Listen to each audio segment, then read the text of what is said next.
news. We've been talking about Sri Lanka working with international creditors, the Paris Club, and other bilateral creditors in order to secure financial debt assurances as a precursor to obtain the International Monetary Fund, EFF, of $2.9 billion US. We've been awaiting assurances from both India and China. Earlier last week, we heard from India. We saw a letter that India had sent to the IMF, and just days back, China too extended their support to Sri Lanka and extended their support in terms of a 2-year moratorium for Sri Lanka's debt to the country. I've invited to our studios to talk more on the question of China and how Sri Lanka can work to enhance relations with China, at the same time balance other powers. Sri Lankan Ambassador to China, Dr. Palitha Kohona. A very warm welcome to you. Ayubowan. Happy to be here. Ayubowan. Ayubowan. Thank you very much, Dr. Kohona, for being here. You're briefly visiting Sri Lanka, but tell us how the response is from Chinese authorities. There has been a bit of controversy in how Sri Lanka is going to treat the outstanding debt of China.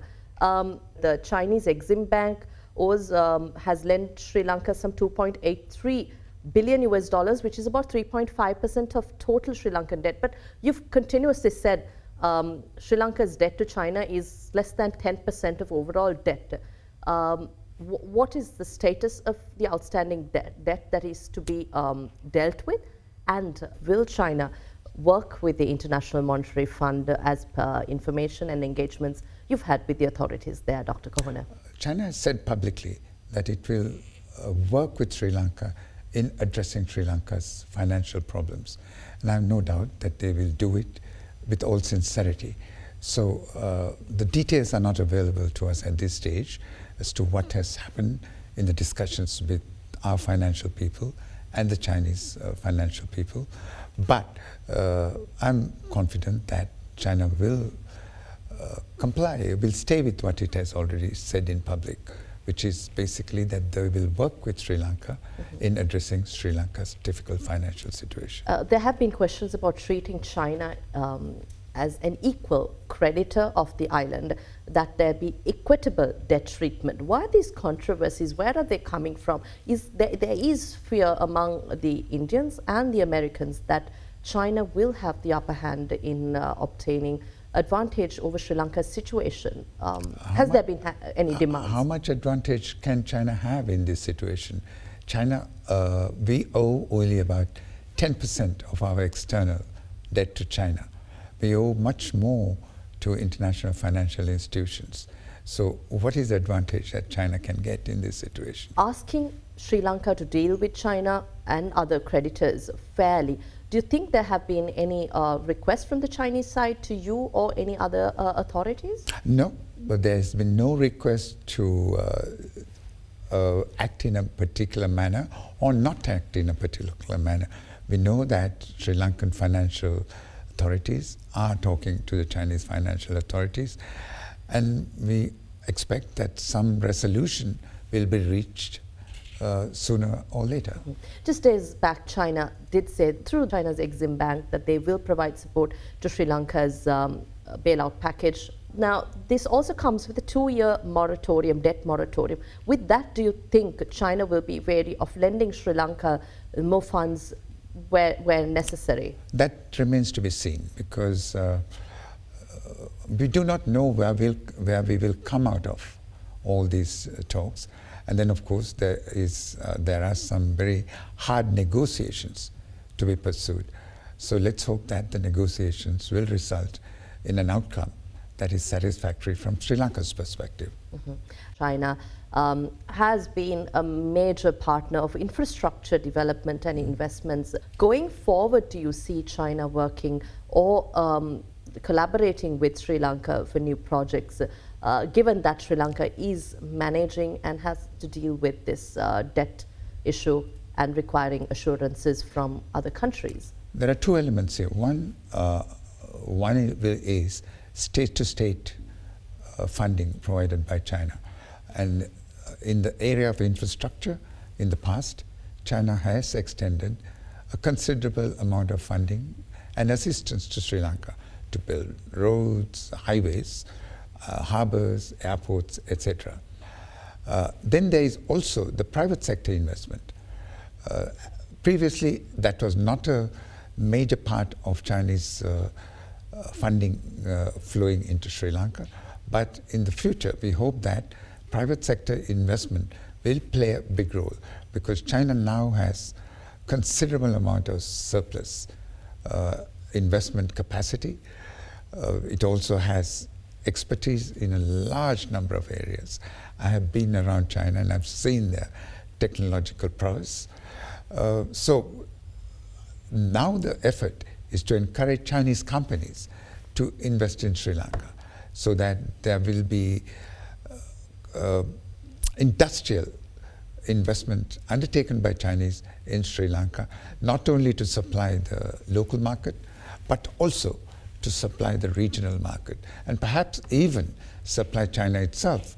China is becoming a relatively expensive place to manufacture certain items, and it will be in the interests of Chinese companies to make use of a location like Sri Lanka to produce for the Chinese market, in addition, of course, to the other markets that they already supply. Mm-hmm. So this is an area that we will be focusing on, encouraging Chinese companies, especially the bigger companies, to invest in Sri Lanka for production facilities to supply the global market from Sri Lanka. Mm-hmm.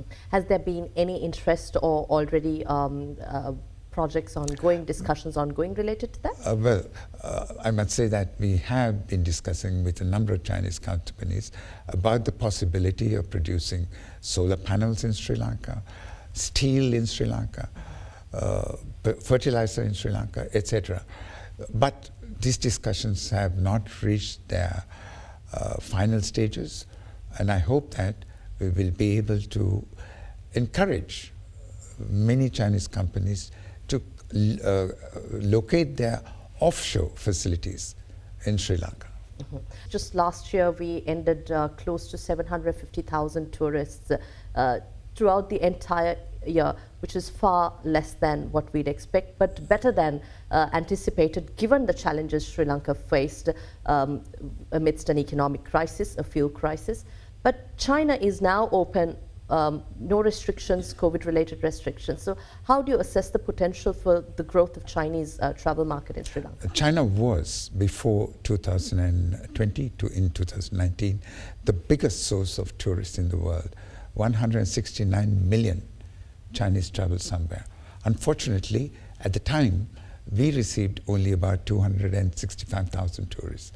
Absolutely inadequate compared with 26 million Chinese tourists in Thailand, 4.5 million in Singapore, 2.5 million in Australia, despite the tensions between China and Australia. Mm-hmm. We should have received more, and now we are working very hard at the embassy to encourage Chinese to think of Sri Lanka as their primary destination for their holidays.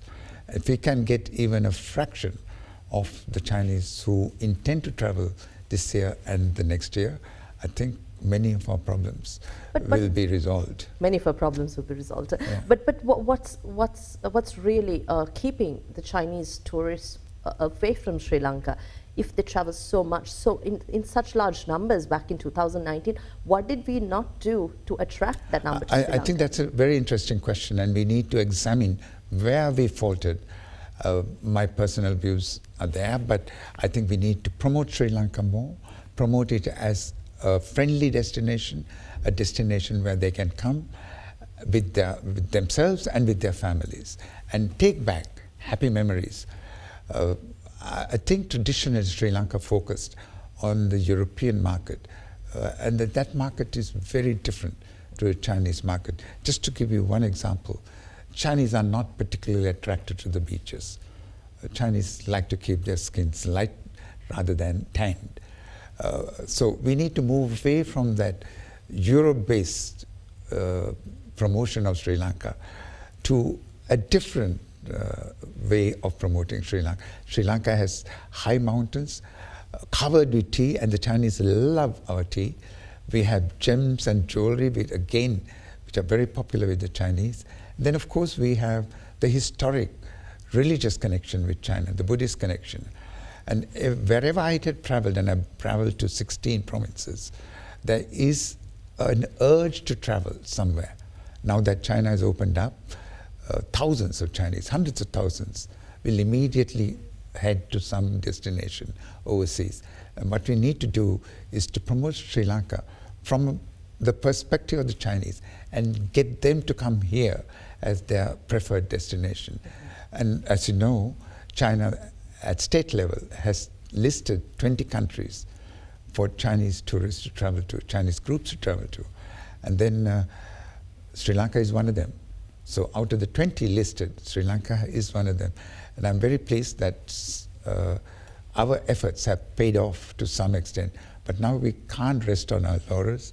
We'll have to work harder to ensure that thousands of Chinese tourists will visit Sri Lanka and spend the yuan or dollars or whatever they have in this country, so that the hotels will be filled up again and employment will be generated, and most importantly, foreign exchange will flow into our exchequer.